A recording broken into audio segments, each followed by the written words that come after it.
Hello and welcome to Drop the Mic Podcast, where we discuss technology, theology, and all things in between. I want to personally thank you for joining us today. Now sit back, relax, share this, engage with the podcast that's already in progress. God bless you.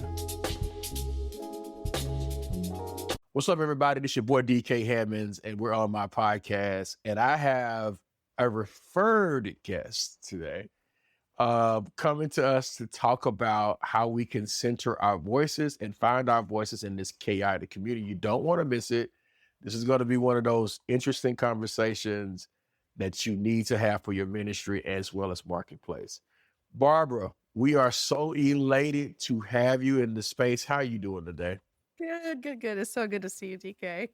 It is good. Now, many of you don't know, outside of her referral from Tyler, who was just on my podcast, Barbara and I have been following each other for a long time. And like we'll pass ideas or we'll be in some of the same spaces, but never truly had a conversation until now. And I'm excited about having Barbara here with us to talk about how we can center our voices in this chaotic world. So Barbara, first, tell the people where you are in the country. I know. I currently live in Barcelona, Spain. So my family and I moved about a year ago. And it's been a fun journey. We were loving it. It's now 4 p.m. my time. So it's nice and sunny outside, as it is maybe 98% of the year. So. Oh my gosh. I have Spain, Nice, France, Nice. Thailand, they're all on my bucket list. So when I get to Spain, I'm going to reach out and call Barbara, give me a tour around the beautiful place. Yes. So Barbara, outside of living in Spain, tell the people a little bit about who you are, what you do in the marketplace, as well as in ministry. That sounds good. Well, about 20 years ago, I started had a few years as a freelancer, and then 20 years ago started as an agency.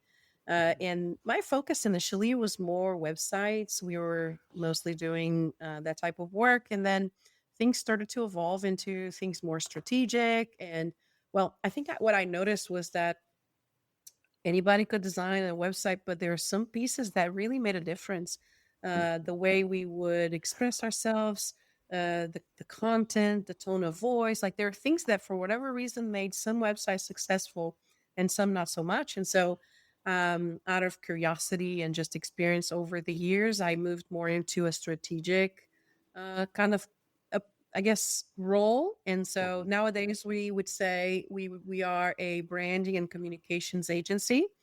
And it wasn't until some 13 years ago when I came to faith that I decided to start working with churches almost exclusively, although we do have clients from other industries that are still coming as referrals. That was kind of a shift that I did intentionally, when I came to faith. Yeah, that's good, because as our worlds are colliding with technology and AI, things of that nature, it's good to hear how you're centering the messaging of what you do.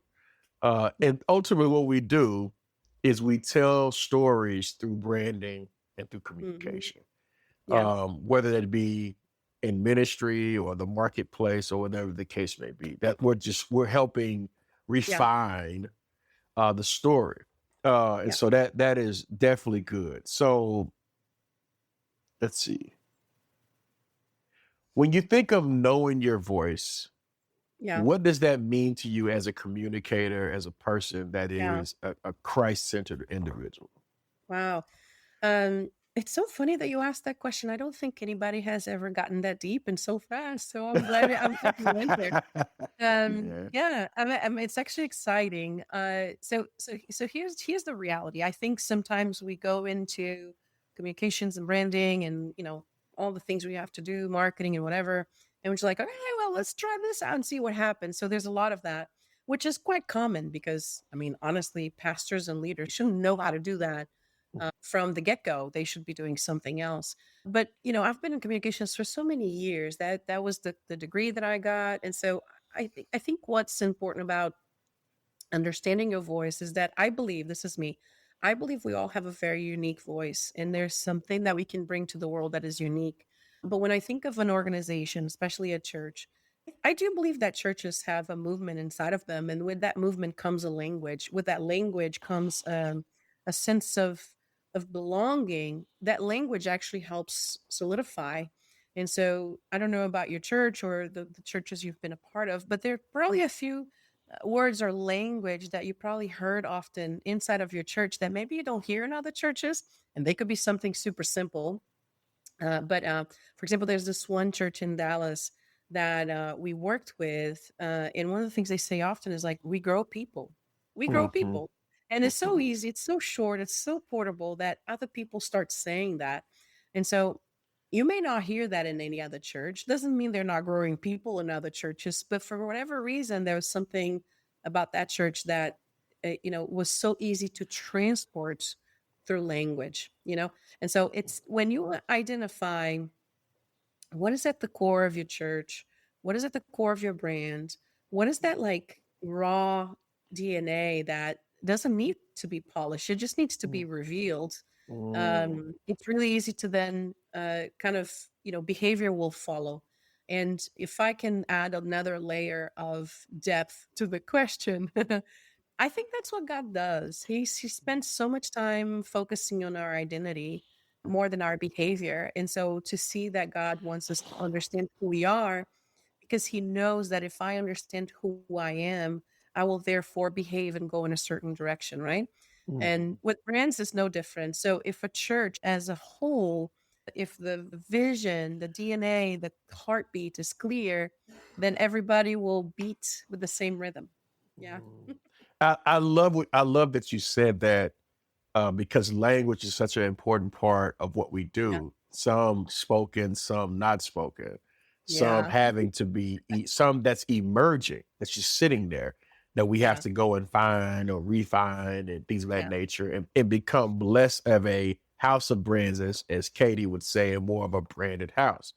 And so I Exactly. think I think that's such a critical piece, is identifying the language that exists, because in identification of that language, what you'll find is you'll be less chaotic. We can Yeah. speak the same sound. We can Yeah. move in the same direction together because we have Yeah. this one thing in common, and that's the languages we speak. If you think Yeah. biblically speaking, it was always the language and a table that brought us together.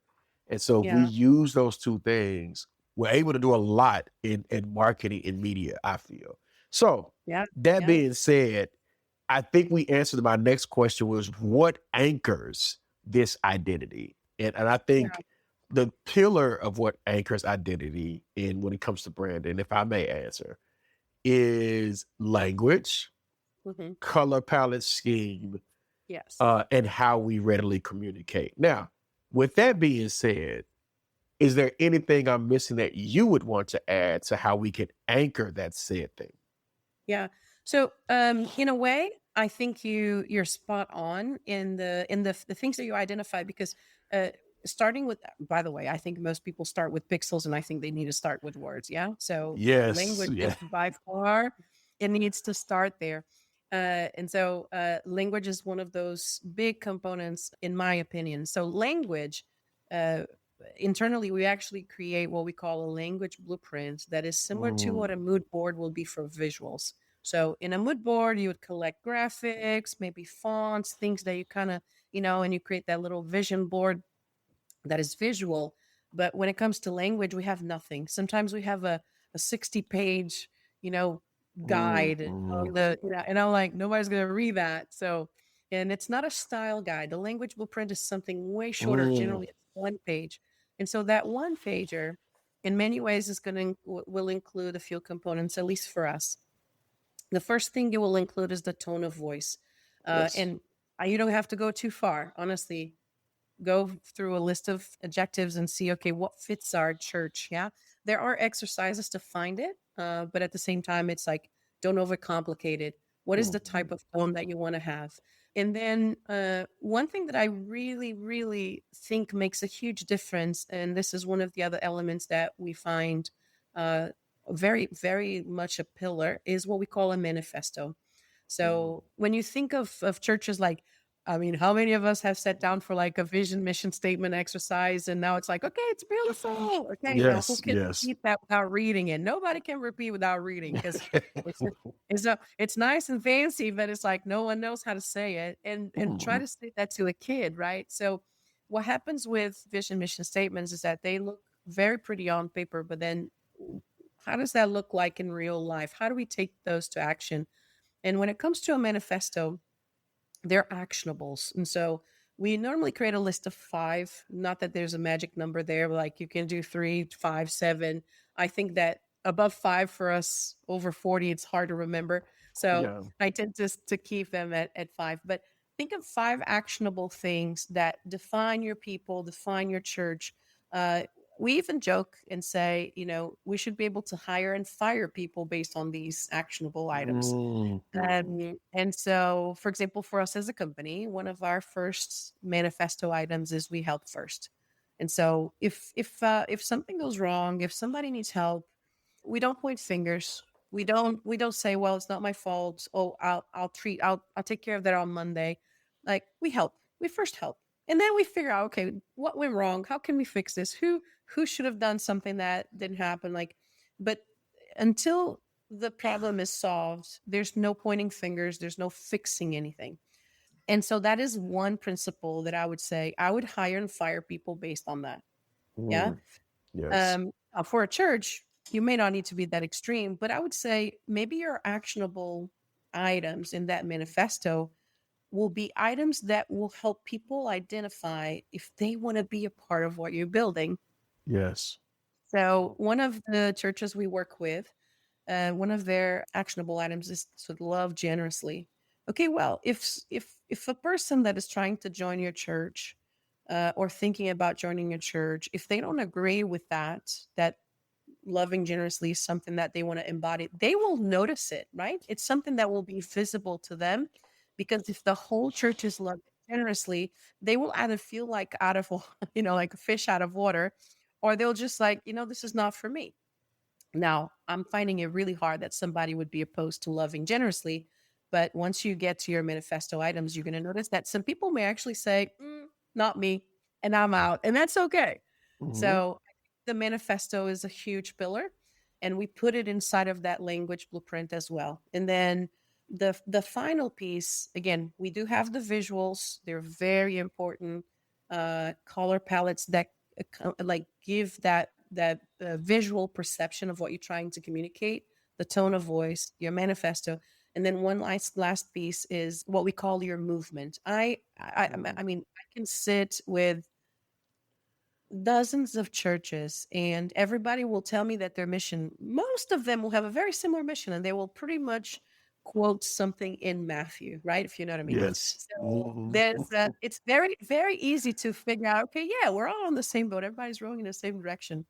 But when you go like one step deeper to try to figure out, okay, but how are you doing it? Mhm.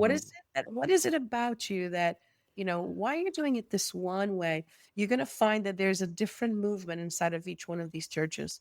And so if I can capture what is that movement, what are they in the business of?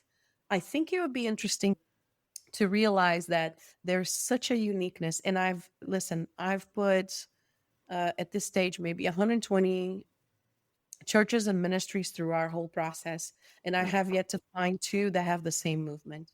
They just don't match. Each one of them is doing things differently. And so we have one, for example, that is their mission is to revive goodness.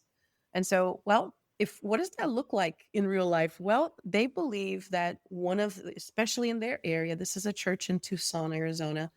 They Mhm. believe that what's missing is an expression of God's goodness in the lives of people. Yeah. Yes.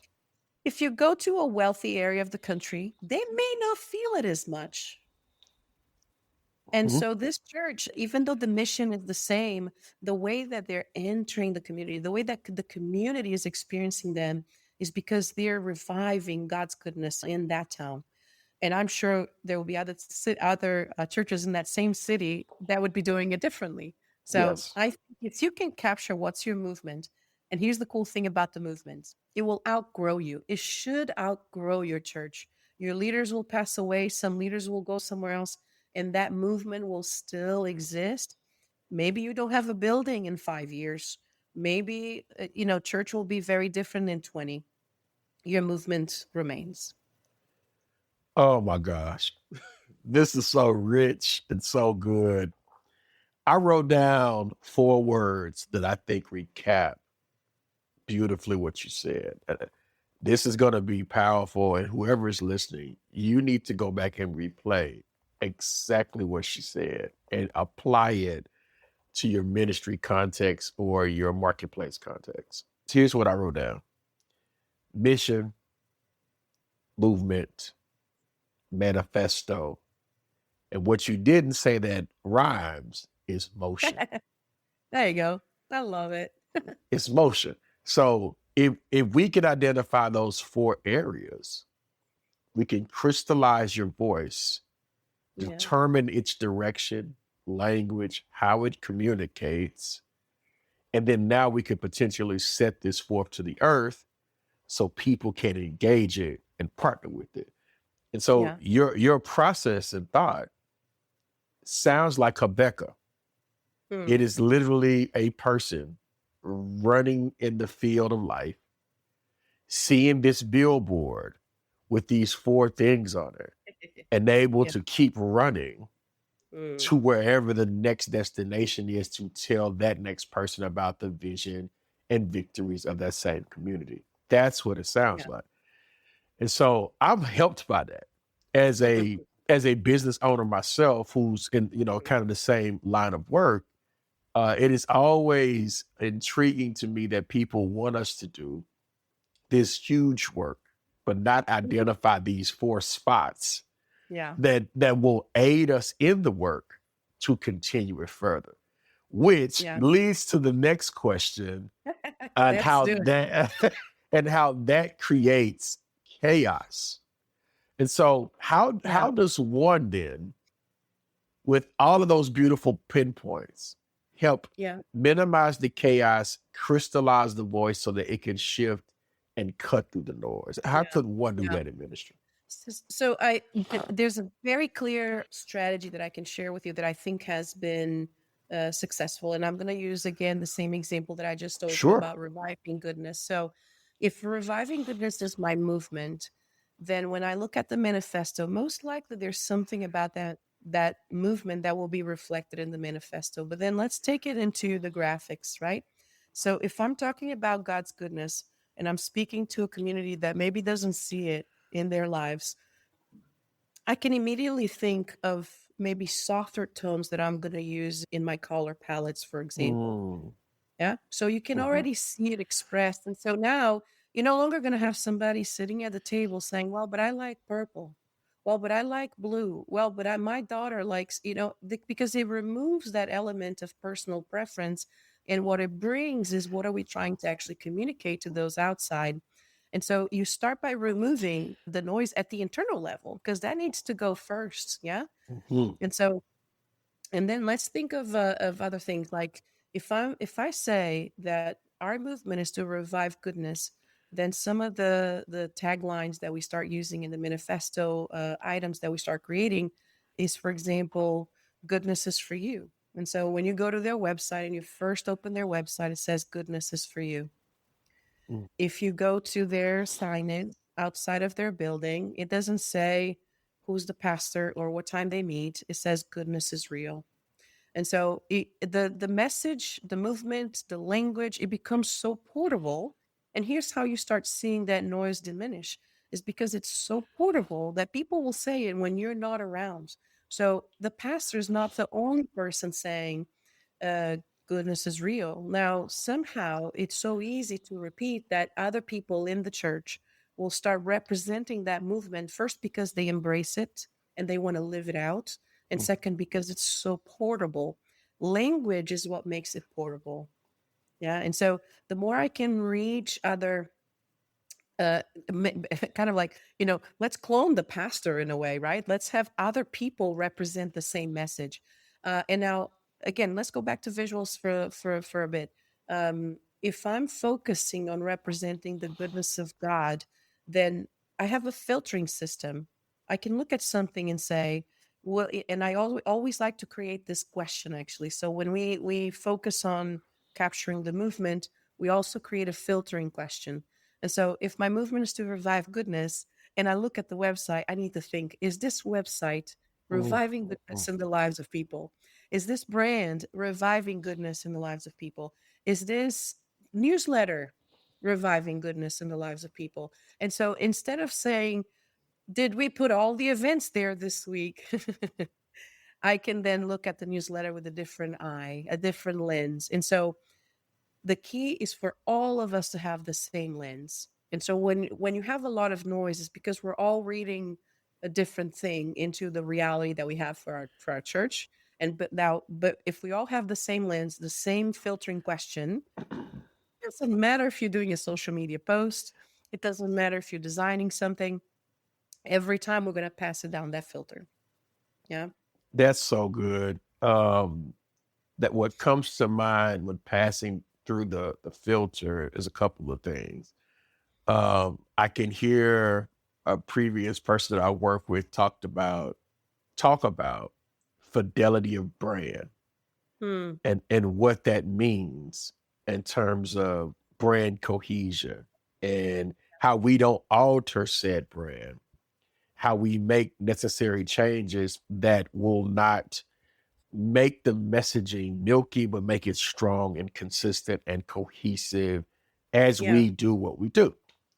And then the second thought that came to my mind was my graphic designer brain that I'm developing more is noise reduction and Yeah. how we can take this one button and move it to the left and change how the image is felt Yeah. and experienced just Mm, because we change what noise is impacting it.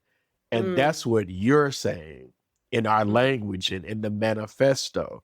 That if we Yeah. minimize the noise, we're able to walk together. How can Yeah. we walk together except we agree? And how can we move in motion except we have a manifesto? And how can we have all of these things except we do it Yeah. together? Everything that you're saying feels like community, feels like family, feels Yeah. like we are in sync with each other. So this Yeah. is a master class. I probably shouldn't put this up, but I'm gonna spare some of you, some people. They need to hear all of this. And one of the things that I picked up in watching you, watching your brand, watching your website is you have this saying about loving your audience, loving your Mhm. audience. Share with us, with all Yeah. that you've already shared, how that connects with what we're talking about. How can we love Yeah. our audience through Yeah. Oh, man, we're going so deep. I love it.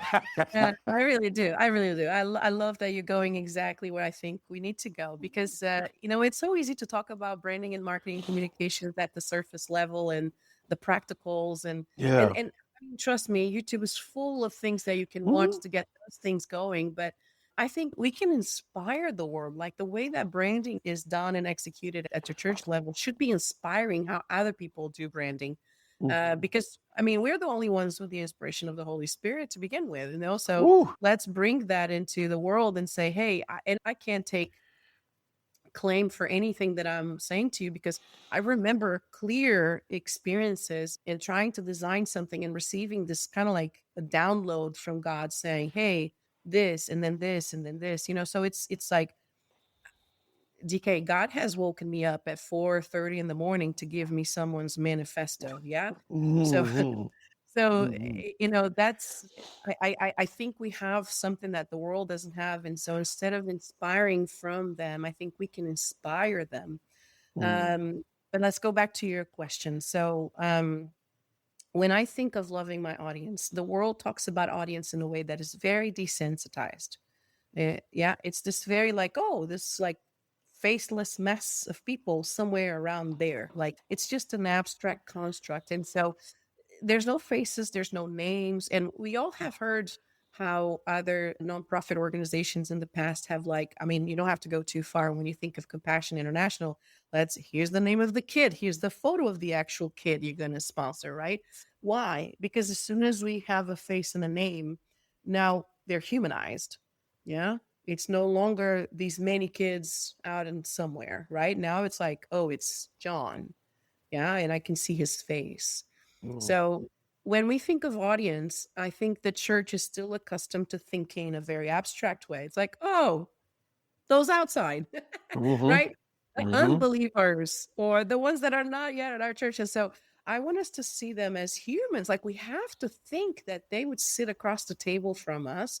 And if that's the case, then how would I behave? How would I speak? How would I say things? And so until we bring a face and a story to our minds when we think of audience, it's really hard to communicate with them in a way that is even authentic. So Yeah. when we do exercises with churches, I always like to go down all the way to one individual, not because I just want them to attract one type of individual. In fact, we have a very interesting approach to, you know, you're not going to speak to just one kind of people, but I want them to see somebody. And so we go all the way to who's sitting across the table from you. You know, what's the story? Okay, I mean, the normal day in their lives, they woke up, what's happening? Oh, they need community. Okay, but how are they saying to their spouse at home that they need community? How are they Mhm. expressing that? Because they don't just wake up and be like, hey, we need community, let's go to church. It generally sounds like, God, we've been in the city for so long, we haven't met anybody yet. Yeah.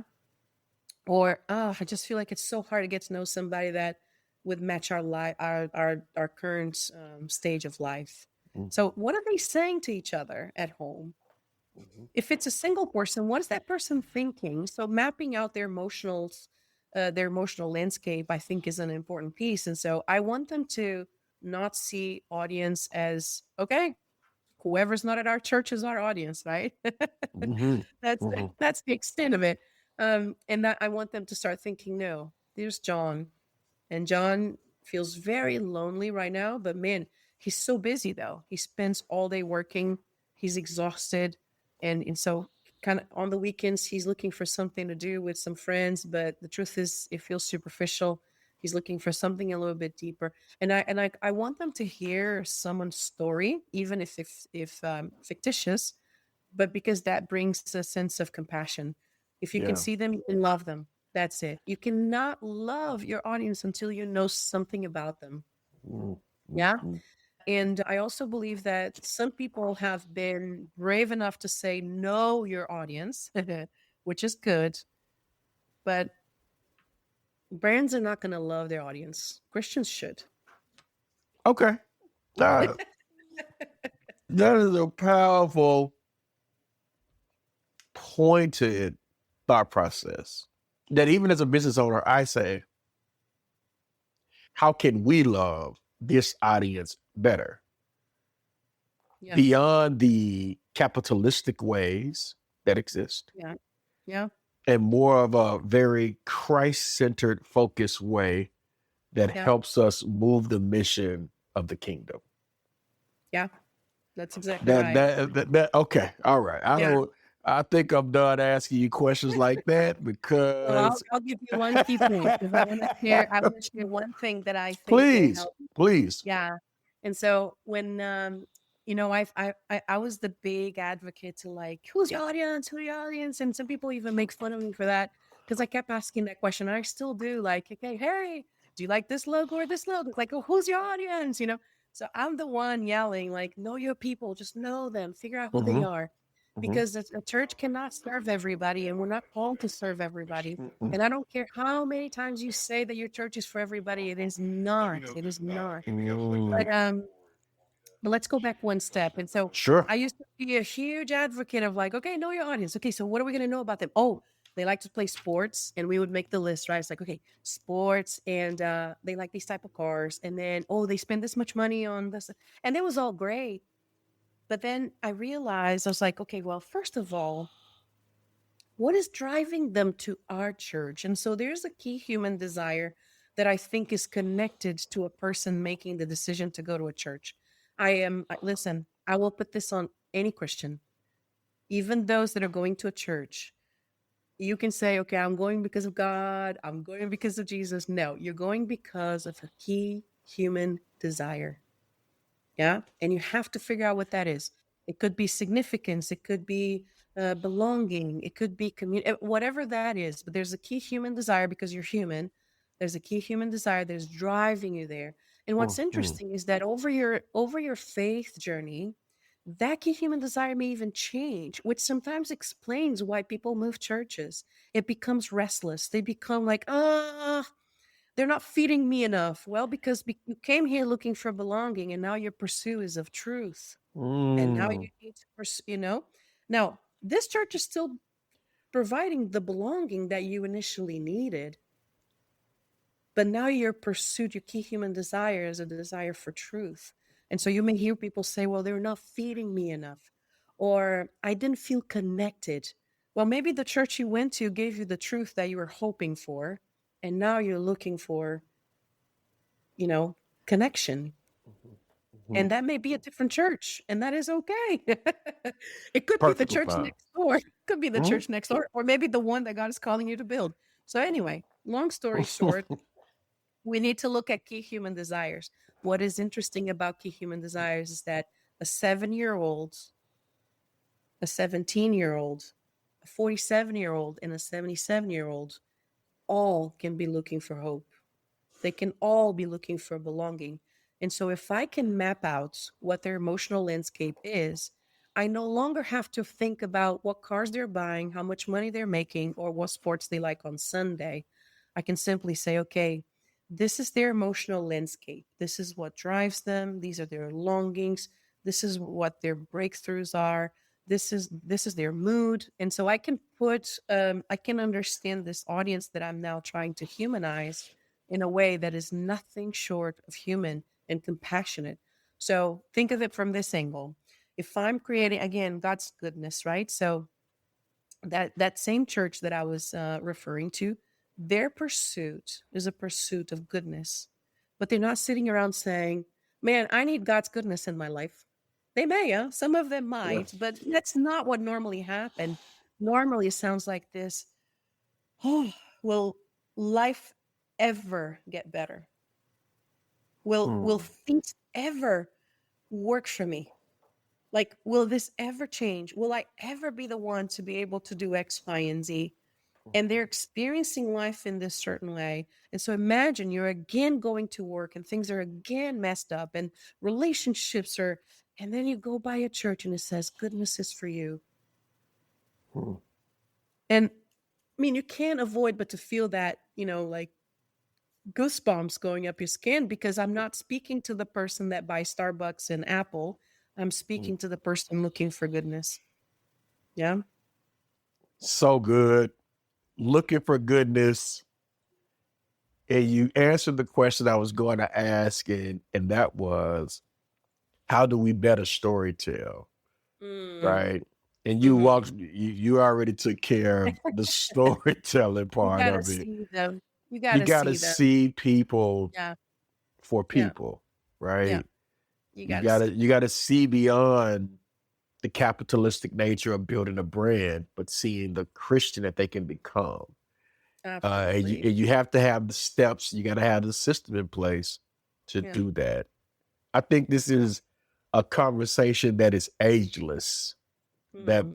people will be coming back to, asking to hear more from you and probably more from us about this conversation. I get bukus of emails about branding and strategies and communication and help me with this and help me with that. Yeah. And really the question is a lack of clarity. Yeah. You're unclear about your own brand and you're Yeah. asking me to come in to clarify it so that it can move in a very synergy like way.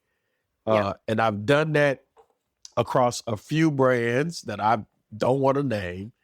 I've been able to do that on some national scale brands that I don't want to name.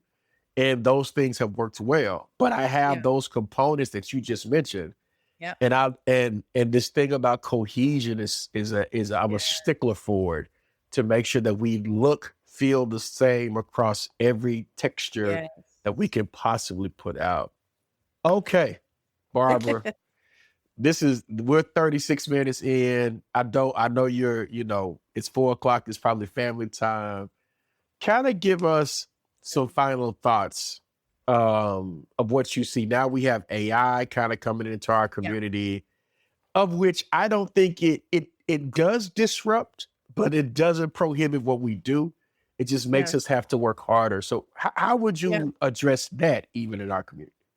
Yeah, I'm actually very open to AI. We're using it quite intensively, Sure. but within a framework. So I think what's important for us to know is, and I can't remember who said it, so I can't claim it. Sure. Um, but with AI, garbage in, garbage out. So whatever you put in is what you're going to get more out of, right? So I have to remember that if I'm able to input a good framework and a good uh, solid knowledge and so forth, I can then extract what I probably would extract, but significantly faster, right? And so Hmm. I think Hmm. AI is a tool that can accelerate what we're doing. And so, but I need to build it with the right ingredients. And so we bring these frameworks into AI, and then one of the things that we do is we look into all of our discovery notes, and we use AI to try to capture sometimes some of the language, like what are the words that are being repeated often? What are the Hmm. expressions that are coming up? Because otherwise, you're going to have to like literally count them and try to figure it out manually.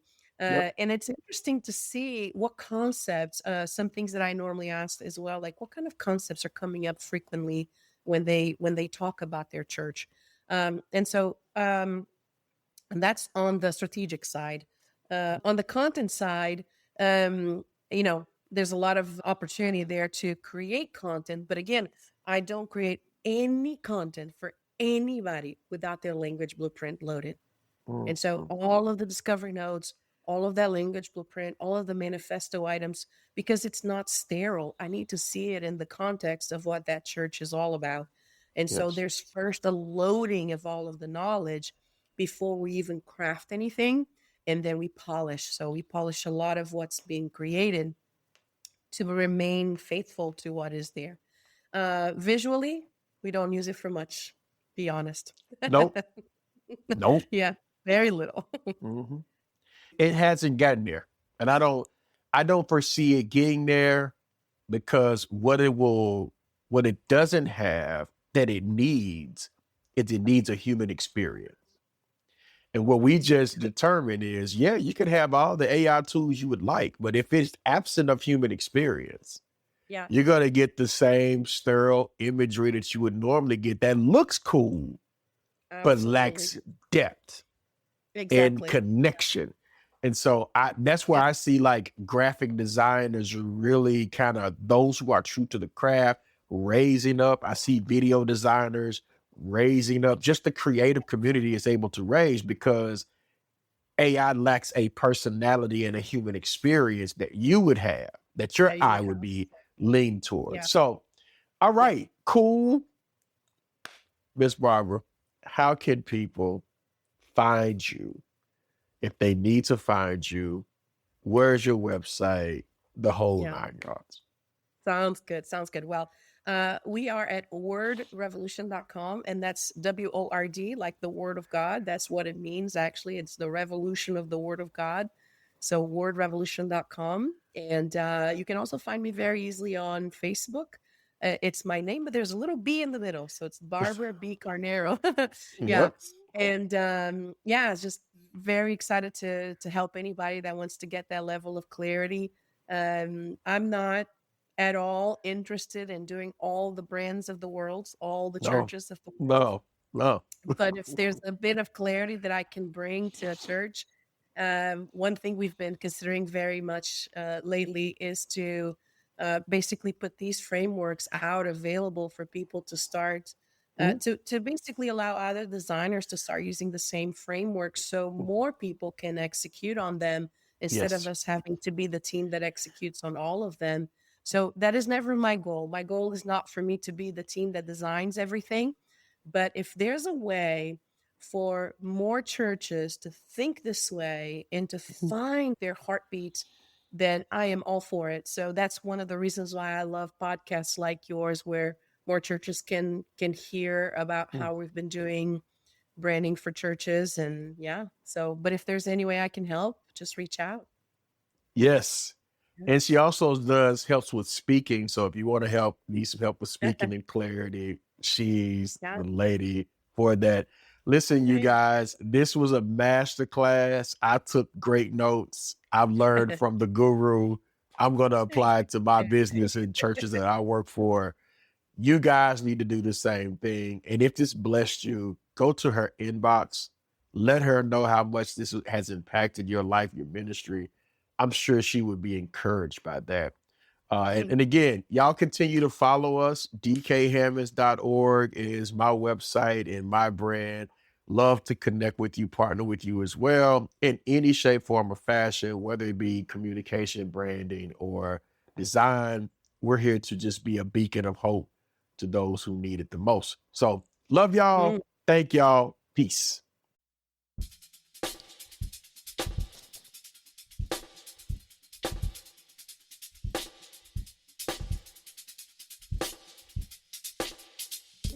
Thank you for listening to today's podcast. My hope is that the podcast added value to your life. Please, please, please subscribe from your favorite application, leave us a review, and even follow us on YouTube for your up-to-date information. Thank you. Peace.